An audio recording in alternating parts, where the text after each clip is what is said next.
Allez, on décortique les idées clés du livre qui a formé les plus grands, l'investisseur intelligent. Investir, c'est souvent les montagnes russes, non? Graham, lui, s'attaque à ce problème.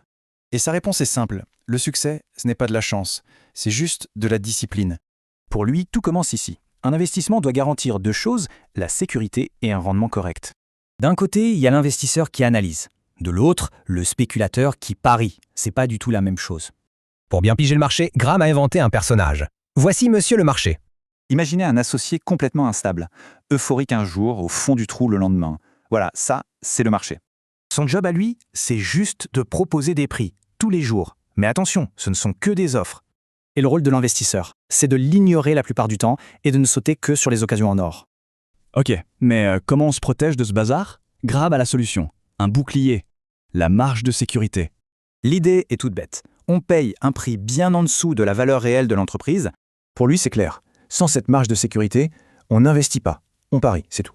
Bon, les principes c'est bien beau, mais en pratique, Graham propose deux profils d'investisseurs. On a le choix. Soit on est la tortue, prudente et régulière, soit on est le lièvre, plus ambition. Pour l'investisseur défensif, la tortue, Graham a une règle d'or pour bien répartir ses actifs. L'idée, c'est de ne pas tout miser au même endroit. Et on peut ajuster l'équilibre selon le marché. L'investisseur défensif, il oublie les boîtes à la mode. Il veut du solide, à un prix raisonnable. Et aujourd'hui, le plus simple pour faire ça, ce sont les fonds indiciels, diversifiés et pas chers. Minute, le livre date des années 70. Est-ce que ça marche encore tout ça? Alors oui, certains exemples ont vieilli, mais les principes sur la psychologie humaine, eux, sont intemporels. C'est ça le génie de Graham. La technologie change, les marchés aussi, mais pas la nature humaine. Alors, la question finale. Qui pilote? Le marché et ses émotions, ou bien l'investisseur et ses décisions?